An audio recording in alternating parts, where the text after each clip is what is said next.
எங்க ஓட்டு எங்க உரிமை.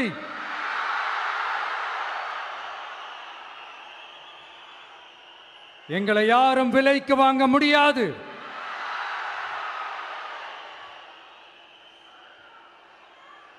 எங்க ஓட்டு விசில் சின்னத்துக்கு தான்.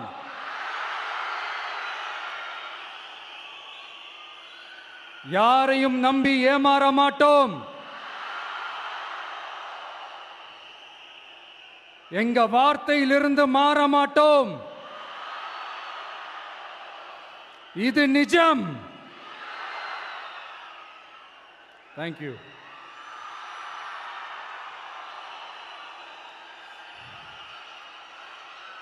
ஒரு குட்டி கதையிலிருந்து ஆரம்பிப்போமா?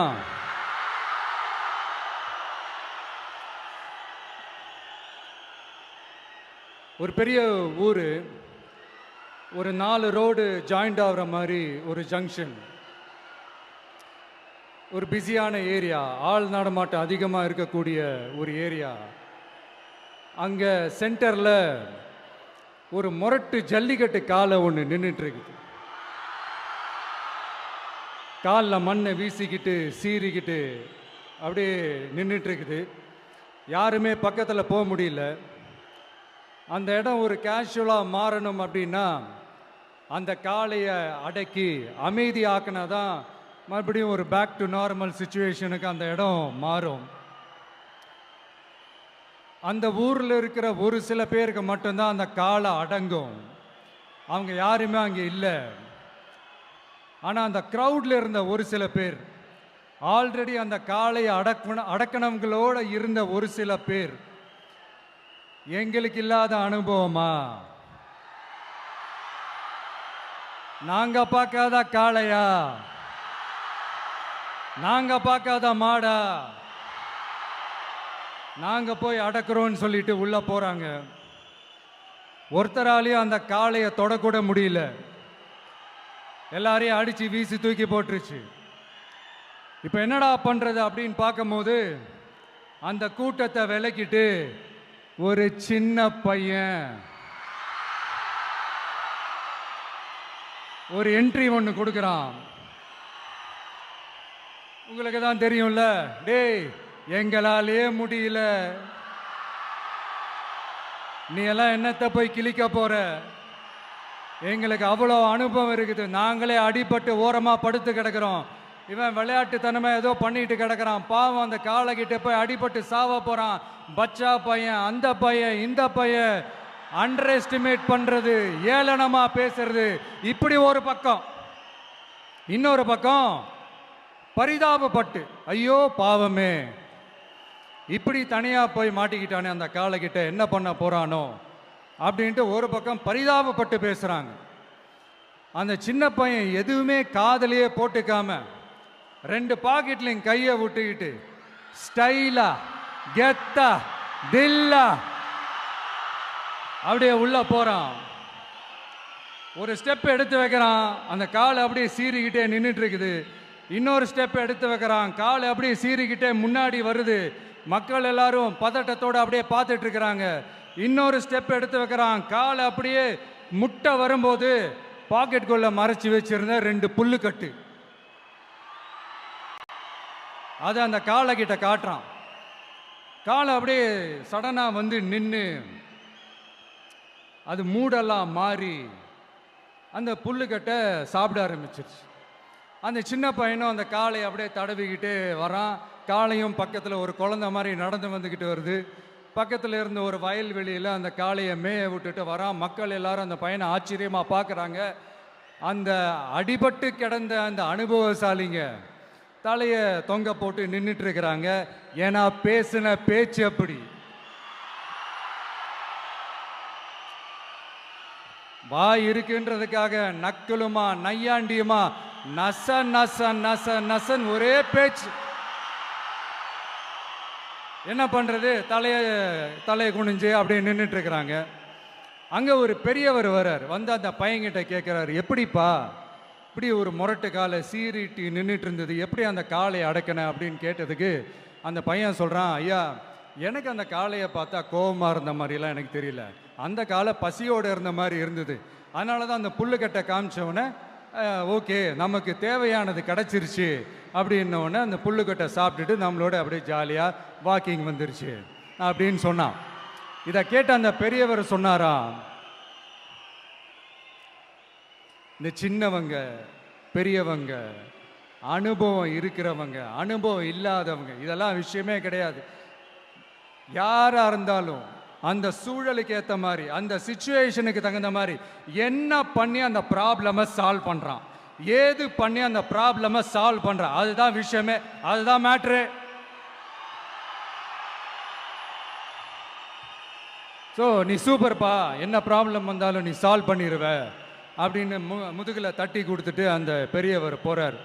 இப்போ அந்த கதையில் அந்த முரட்டு ஜல்லிக்கட்டு காலை தான் நம்ம தமிழ்நாட்டு அரசியல் களம். அந்த பெரியவர் தான் நம்ம தமிழக மக்கள். அந்த பாக்கெட்டுக்குள்ள ஸ்டைலா தில்லா கெத்தா ஒருத்தன் உள்ள வந்தான் பாருங்க, அவன்தான்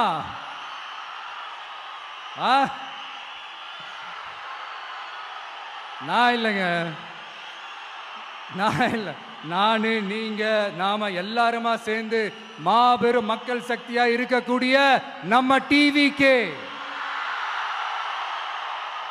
அதுதான் அந்த சின்ன பையன்.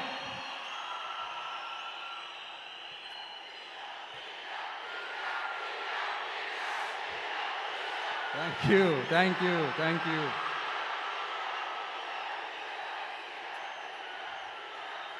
மக்களை நேசிக்கிற ஒரு நல்ல தலைமை இல்லாததுனால இத்தனை வருஷமா வேற வழி இல்லாம ஸ்டாலின் சார் கொடுத்த அந்த பொய்யான வாக்குறுதிகள் எல்லாத்தையும் நம்பி ஏமாந்த நம்ம மக்களுக்கு சரியான நேரத்தில் ஒரு வெகுஜன மக்கள் இயக்கமா வந்தது தான் நம்ம டிவிக்கு. அந்த முரட்டு ஜல்லிக்கட்டு கால கதை ஏன் சொன்னோம், எதுக்கு சொன்னோம், யார் யாருக்கெல்லாம் சொன்னோங்கிறது புரிய வேண்டியவங்களுக்கு புரியும்னு நினைக்கிறேன்.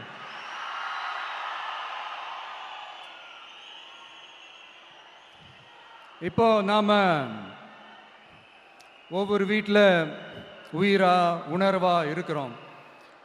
ஆனால் நான் உங்கள் எல்லாரையும் நேரில் சந்திக்கணும், நீங்கள் இருக்கிற ஊருக்கே உங்களை சந்திக்கணும் அப்படின்றது தான் எனக்கு மனசில் இருக்கிற ஒரு பெரிய ஆசை.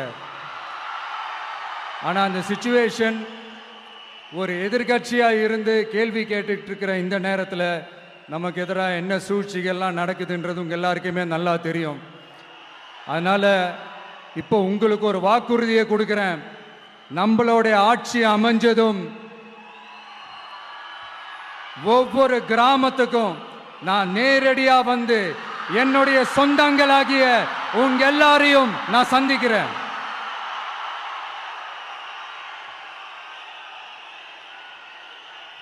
கொஞ்ச நாளைக்கு முன்னாடி நம்ம ஸ்டாலின் சார் ஒரு உருட்டு ஒன்று உருட்டினாரு, நீங்க கேள்விப்பட்டிருப்பீங்க.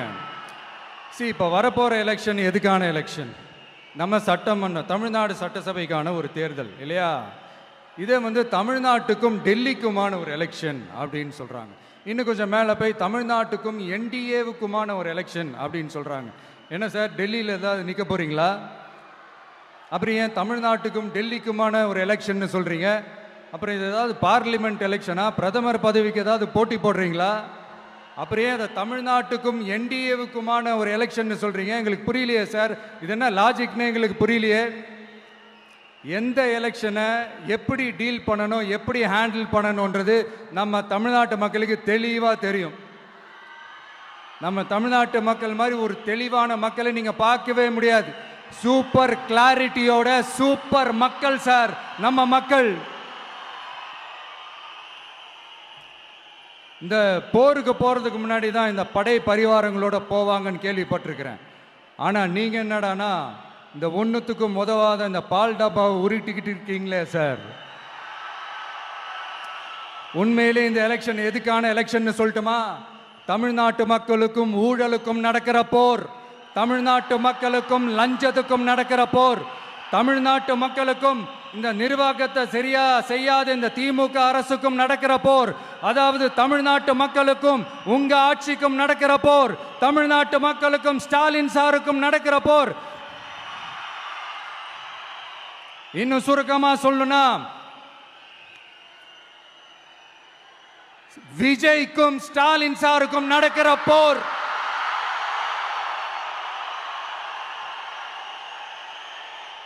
இதுக்கு நடுவுல இந்த என்டிஏ டெல்லி இதெல்லாம் என்ன லாஜிக்னே புரிய மாட்டேங்குது சார். தமிழ்நாடு தான் விஜய், இந்த விஜய் தான் தமிழ்நாடு.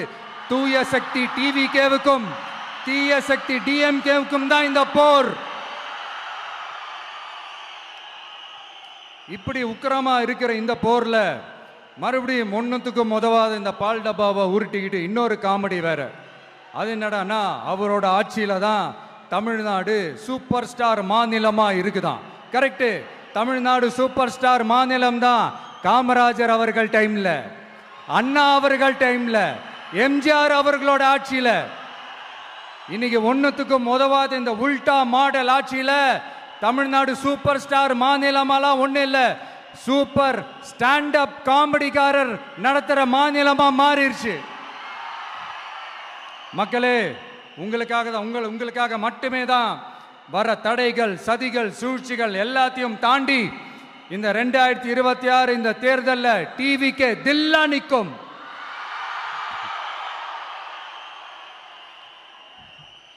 இதுவரைக்கும் நடந்த எலெக்ஷன் வேற, இப்ப நடக்க போற எலெக்ஷன் வேற. ஒவ்வொரு 5 இயர்ஸுக்கும் நடக்கிற எலெக்ஷன் மாதிரி இதை நினைச்சிடாதீங்க.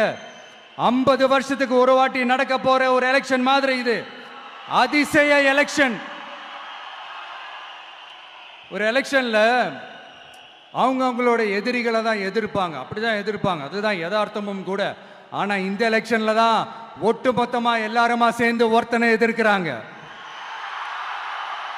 ஒட்டுமொத்தமா எல்லாருமா சேர்ந்து இந்த விஜயை எதிர்க்கிறாங்க. ஏன்னா இந்த விஜய் ஊழலை எதிர்க்கிறான், லஞ்சத்தை எதிர்க்கிறான், மக்களோட மக்களா நிக்கிறான். அந்த மக்கள் அவன் கூட நிக்கிறாங்க. அந்த காண்டு எப்படி, அந்த காண்டு தான் ஒட்டுமொத்தமா எல்லாருமா சேர்ந்து ஒருத்தனை எதிர்க்க காரணம். நீங்க எப்படி வேணா எதிர்த்துக்காங்க, ஆனா போட்டி ரெண்டு பேருக்கு நடுவுல தான். ஒண்ணு இன்னொன்னு. இந்த எலெக்ஷன் டேல மேக்சிமம் என்ன பண்ணுவீங்க? போவீங்க, ஓட்டு போடுவீங்க, வருவீங்க, அவ்வளவுதான் உங்களுடைய பார்ட்டிசிபேஷன். ஆனா இந்த எலெக்ஷன்ல நீங்க பங்கெடுத்துக்க போறீங்க. எஸ், உங்க வீட்டில் இருக்கிற ஒரு விஜய் தான், உங்க வீட்டில் இருக்கிற ஒரு விஜய் தான் வேட்பாளரா நிக்க போறாங்க. உங்க வீட்டில் நிக்கிற ஒரு வேட்பாளர்னா அப்போ உங்க வீட்டில் இருக்கிற மற்றவங்க எல்லாருமே வாக்காளர்கள் தானே. உங்க அம்மா, உங்க அப்பா, உங்க அண்ணன், உங்க தம்பி, உங்க சொந்தம் டிவிக்கே வேட்பாளர் அப்படின்னா அப்போ உங்க ஓட்டு விசில் சின்னத்துக்கு தான் எல்லாருக்குமே தெரியும். ஏன், நம்மளோட எதிரிங்களுக்கு கூட அது நல்லாவே தெரியும். அதனாலதான் நமக்கு எதிராக அவ்வளவு அவதூறு பரப்புறாங்க. என்னென்ன அவதூறு பரப்புறாங்கன்றது உங்களுக்கே நல்லா தெரியும். ஆனா அவங்களுக்கு தெரியாது, ஏன் மேல அவதூறு பரப்புனா அது மக்கள் மேல அவதூறு பரப்புற மாதிரின்னு. எனக்கு அரசியல் தெரியலன்னு சொன்னா அது மக்களுக்கு அரசியல் தெரியலன்னு சொல்ற மாதிரின்னு. என்ன அசிங்கமா பேசினா அது மக்கள் அசிங்கமா பேசுற மாதிரின்னு. எனக்கு எதிராக செய்யற ஒவ்வொரு செயலும் அது மக்களுக்கு எதிராக செய்யற செயல் அவங்களுக்கு தெரியாம போச்சு. இந்த விஜயும் மக்களும் வேறு வேறு இல்லை. இந்த விஜயும் மக்களும் ரத்தமும் சதையும் மாறி, உடலும் உயிரும் மாறி, ஒன்னிலிருந்து ஒண்ண பிரிக்கவே முடியாது. எஸ், சென்சிட்டிவான சென்டிமெண்ட், அது சென்சிட்டிவான சென்டிமெண்ட்.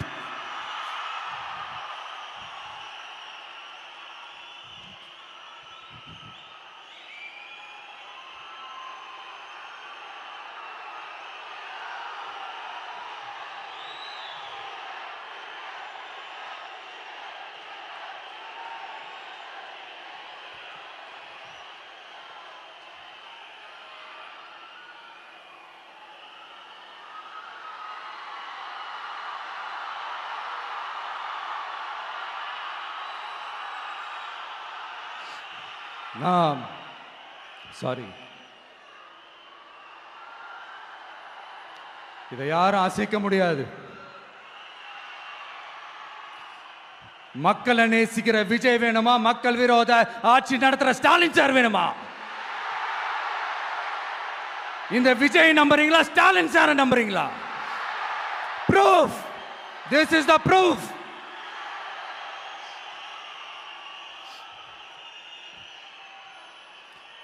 இந்த தீய சக்தி, ஊழல் சக்தி, இதெல்லாம் ஏன் சொல்றோம், எதுக்கு சொல்றோம், யாரை சொல்றோன்றதெல்லாம் மக்களுக்கு தெளிவாக தெரியும்.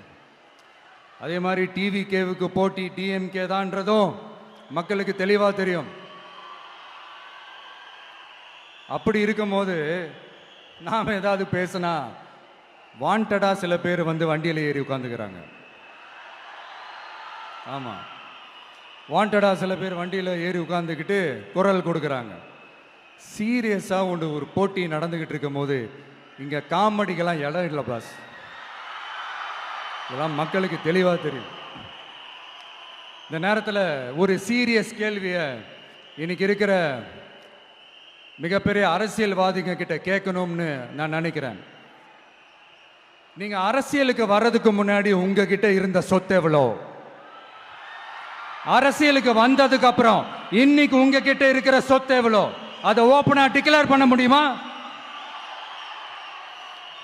அப்படி வந்த காசெல்லாம் என்னென்ன தொழில் செஞ்சு வந்துச்சு, என்ன வேலை செஞ்சு வந்துச்சு, உண்மையிலே நீங்க உழைச்சி சம்பாதிச்ச காசா, இல்ல ஆட்சி அதிகாரத்துக்கு வந்ததுக்கு அப்புறம் ஆட்டைய போட்ட காசா? இதெல்லாம் ஓப்பனா டிக்ளேர் பண்ண முடியுமா?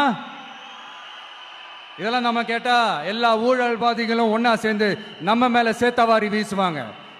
அதை பத்திலாம் நமக்கு கவலை இல்லை. ஏன்னா நாம யாருன்னு மக்களுக்கு நல்லாவே தெரியும். எனக்கு ஒரு புது ஃப்ரெண்ட், புது நண்பர் ஒருத்தர் கிடைச்சிருக்கார். யார் தெரியுமா? தெரியாதா? முதல்வர் அவர்கள் தான். இப்போ ஒரு நிருபர் ஒருத்தர் கேட்ட கேள்விக்கு எனக்கு எதிரிகள்லாம் யாரும் இல்லை, அவங்க எல்லாருமே எனக்கு நண்பர்கள் தான் அப்படின்னு சொன்னாங்களே. அப்படி நாங்கெல்லாம் உங்களுக்கு நண்பர்கள்னா அப்புறம் ஏன் சார் கரூர் விஷயத்துல ஏன் மேல பழி தூக்கி போட்டீங்க?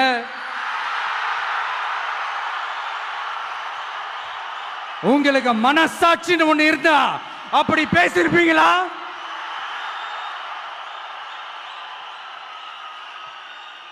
அப்படி நாங்களாம் உங்களுக்கு நண்பர்கள்னா ஒரு ஈவெண்ட், ஒரு ஃபங்க்ஷன் நடத்துறதுக்கு ஒரு இடமோ ஒரு பர்மிஷனோ ஏன் கொடுக்க மாட்டேன்றீங்க?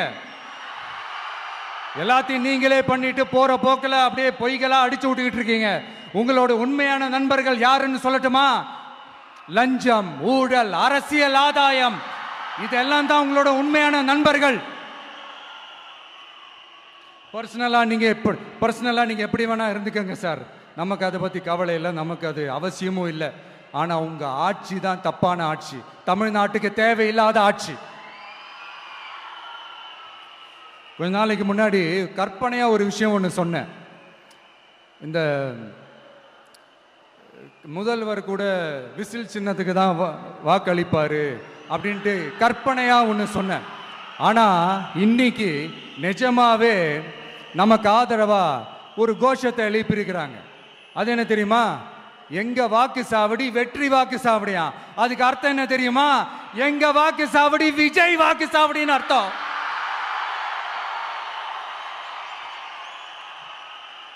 அது சரி, மக்களோட இந்த ஆதரவை பார்த்துட்டு அவர் அறியாமலே எப்படி பேசிட்டாரு என்னமோ தெரியல.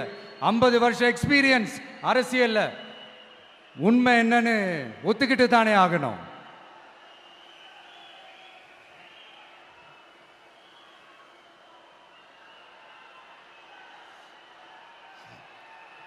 ஜனநாயகம்ங்கிறது பெரும்பான்மை ஆட்சி அதிகாரம் சார்ந்தது மட்டும் இல்லை, சிறுபான்மை மக்களின் உரிமைகள் உணர்வுகளும் புனிதம்னு நினைச்சு அதையெல்லாம் காப்பதற்கு பெயர் தான் ஜனநாயகம்னு 1963 அறிஞர் அண்ணா பார்லிமெண்ட்ல பேசினதை நாம இங்க சொல்றது ரொம்ப பொருத்தமா இருக்கும். அறிஞர் அண்ணா சொன்னது தான் டிவிகேவோட நிலைப்பாடும். இந்த ஸ்டாண்ட்ல நாம 100% உறுதியா இருப்போம். யாருக்காகவும் எதுக்காகவும் இதுல சமரசமே கிடையாது. மதச்சார்பற்ற சமூக நீதி தன்மை தான் நம்ம அடிப்படை கொள்கைகள் ஒன்று, அதில் எந்த மாற்றமும் எப்பவும் கிடையாது. ஆனால் இதெல்லாம் மறந்துட்டு எப்படியாவது எதையாவது செஞ்சு ஓட்டு வாங்குறதுக்காகவே இங்கே சில பேர் இருக்கிறாங்க. அவங்கள மாதிரி நமக்கு அப்படி சில பிரச்சனைகள்ல எரியற நெருப்புல எண்ணெய ஊத்துற எண்ணமே இல்ல.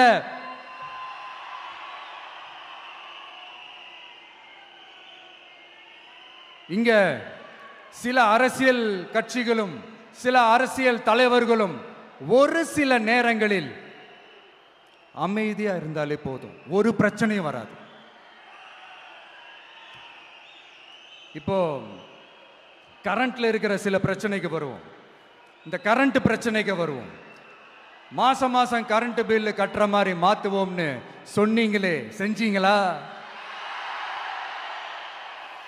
நிறைய வீடுகளில் 100 யூனிட் தான் அந்த கரண்ட்டு செலவாகுது ஒரு மாசத்துக்கு. மாசம் மாசம் நீங்க அந்த பில்லு கொடுத்தீங்கன்னா அவங்களுக்கு அது ஃப்ரீ ஆயிடும். அவங்க அந்த காசு கட்ட தேவையே இல்லை. ஆனா 2 மாசத்துக்கு ஒரு வாட்டி அந்த பில்லு கொடுத்தீங்கன்னா, இப்போ சப்போஸ் அது 200 யூனிட்டுக்கு மேல போச்சுன்னா அது அவங்களுக்கு ஒரு மிகப்பெரிய சுமை தானே. இது எந்த கணக்கில் எடுத்துக்கிறது? ஒரு மாதிரி ஒரு மாடர்ன் கரப்ஷன் அப்படின்னு எடுத்துக்கலாமா? அடுத்து பஸ் வசதி. நிறைய கிராமங்களில் பஸ் வசதி இல்லைன்னு சொன்னா இந்த ஒட்டுமொத்த திமுக அரசும் கத்திக்கிட்டு வந்துருவாங்க. நாங்க பஸ் விடாத கிராமங்களே இல்லை அப்படின்னு சொல்லுவாங்க. அப்படியே அது உண்மை அப்படின்னா முதல்வர் அவர்கள் கிட்ட நம்ம தங்கச்சி ஒருத்தவங்க ஒரு கேள்வி கேட்டாங்களே, எங்க ஊருக்கு ஒரு மினி பஸ் ஆவது விடுங்க சார் அப்படின்னு கேட்டாங்களே, அது எந்த கணக்கில் எடுத்துக்கிறது? நிறைய மலை கிராமங்கள்ல பஸ் வசதி இல்லை, நிறைய மலை கிராமங்கள்ல ஹாஸ்பிட்டல் வசதி இல்லை. இது ரெண்டுமே எவ்வளவு முக்கியமான ஒரு விஷயங்கள். பஸ் வசதியும் ஹாஸ்பிட்டல் வசதியும் இல்லாததுனால வீட்டிலேயே பிரசவம் பார்க்கிற அந்த ஆபத்து இருக்குதுன்னு எவ்வளவு நியூஸ் பார்க்கிறோம். இதெல்லாம் எந்த கணக்கில் சேர்த்துக்கிறது? அடுத்து இது எல்லா மீட்டிங்லயும் பேசுறதுதான், பெண்களுக்கு பாதுகாப்பு நம்பர் 1 இருக்குது தமிழ்நாட்டில் அப்படின்னு சொல்றாங்க. அப்புறம் அது என்ன, வி சேஃப் மாடலா? பெண்கள் என்ன சொல்றாங்க தெரியுமா? அது வி சேஃப் மாடல் இல்ல, வி ஆர் நாட் சேஃப் மாடல்னு சொல்றாங்க.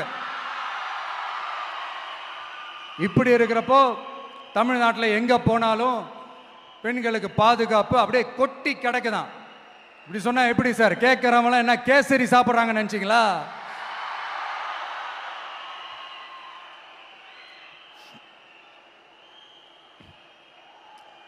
அடுத்து இந்த சட்டம் ஒழுங்கு, அது காணாம போய் ரொம்ப நாள் ஆச்சு.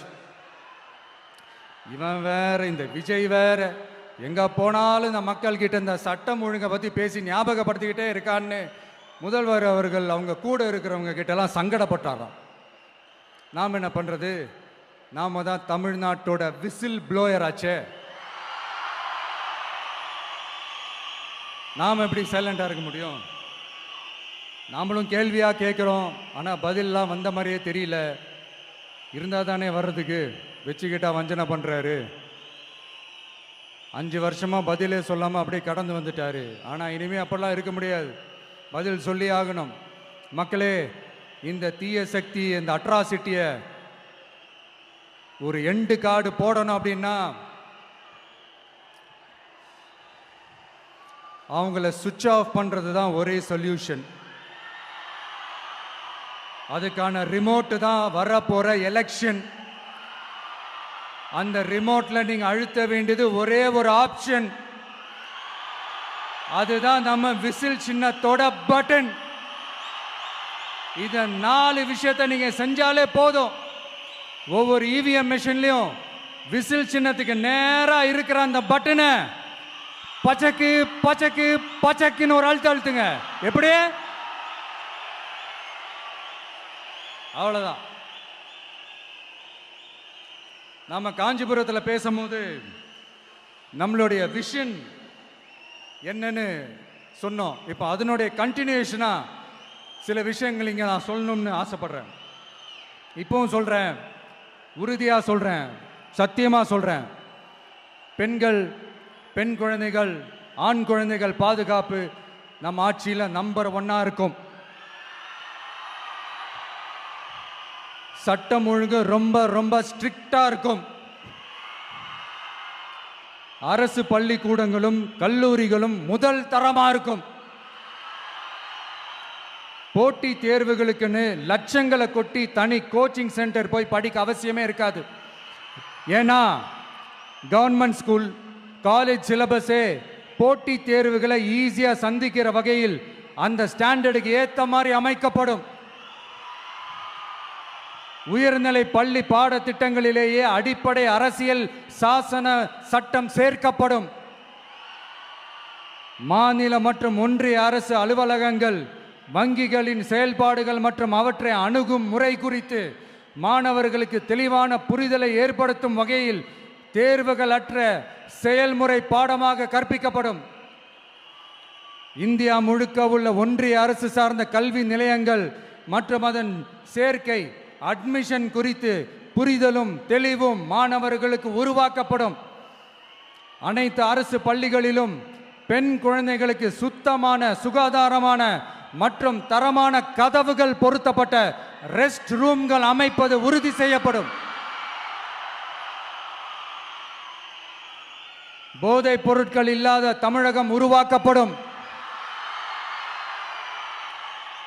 மாவட்ட கலெக்டர்கள் மற்றும் எஸ்பிக்களில் சரி பாதி பெண்களாக இருக்கும்படி செய்வோம்.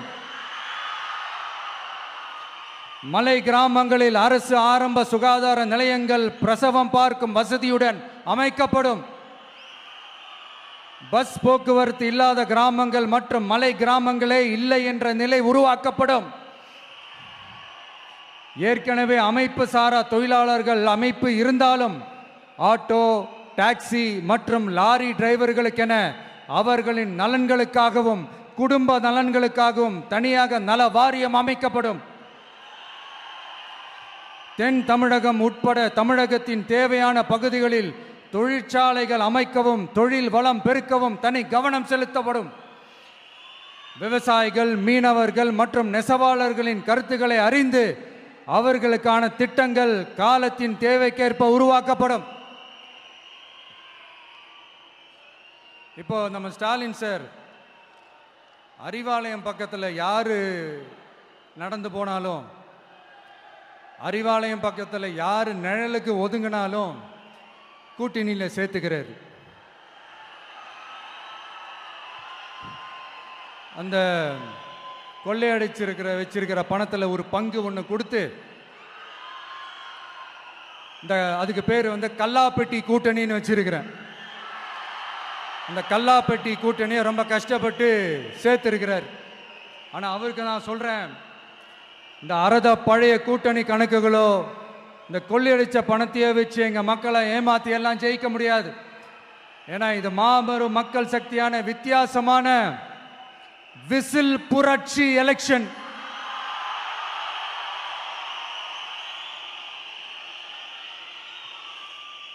உங்களோட நான் இருக்கேன், நம்மளோட நம்ம மக்கள் இருக்கிறாங்க. இதுக்கு மேல என்ன வேணும்? கான்பிடென்ட்டா இருங்க, நல்லதே நடக்கும், வெற்றி நிச்சயம்.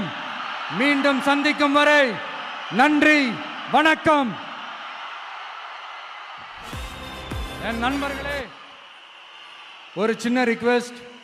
நான் திருப்பி இங்கிருந்து 4 hours சென்னைக்கு போகணும். தயவு செஞ்சு யாரும் என் வண்டிக்கு பின்னாடியோ என் வண்டி சைட்லேயோ பைக்கில் வராதிங்க. உங்களை நான் கெஞ்சி கேட்டுக்கிறேன். தேங்க்யூ.